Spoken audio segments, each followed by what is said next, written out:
Old tax regime में एक बहुत ही इंपॉर्टेंट टैक्स बेनिफिट अवेलेबल होता था जो कि मिलता था हाउसिंग लोन के ऊपर पे करने वाले इंटरेस्ट का। अगर आपकी कोई सेल्फ ऑक्यूपाइड प्रॉपर्टी है, एक या दो, तो दो प्रॉपर्टीज तक के लिए ओल्ड टैक्स रेजिम में सेल्फ ऑक्यूपाइड प्रॉपर्टी के केस में इंटरेस्ट का डिडक्शन मिलता था अप टू ₹2 लाख। वही in case of let out property या डीम लेट आउट प्रॉपर्टी, इस इंटरेस्ट डिडक्शन के अमाउंट की कोई भी सीलिंग लिमिट नहीं होती थी।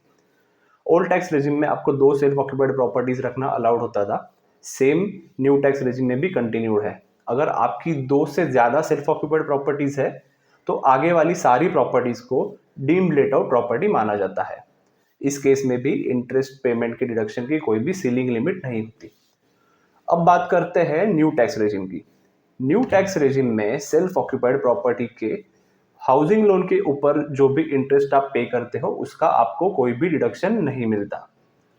रेंट आउट प्रॉपर्टी या फिर डीम लेट आउट प्रॉपर्टी के केस में न्यू टैक्स रेजिम में सेम ओल्ड टैक्स रेजिम की प्रोविजंस को कंटिन्यू किया गया है और आपको इंटरेस्ट पेमेंट के डिडक्शन पे कोई भी सीलिंग लिमिट नहीं होती है। In short, new tax regime में आप सेल्फ ऑक्यूपाइड प्रॉपर्टी के केस में कोई भी इंटरेस्ट पेमेंट का बेनिफिट नहीं क्लेम कर पाओगे, तो वही रेंट आउट प्रॉपर्टीज के केस में आपको यही इंटरेस्ट का benefit without ceiling limits available होता है। ऐसी इंटरेस्टिंग इन्फॉर्मेशन के लिए साइन वेव को सब्सक्राइब कीजिए। Thank you so much.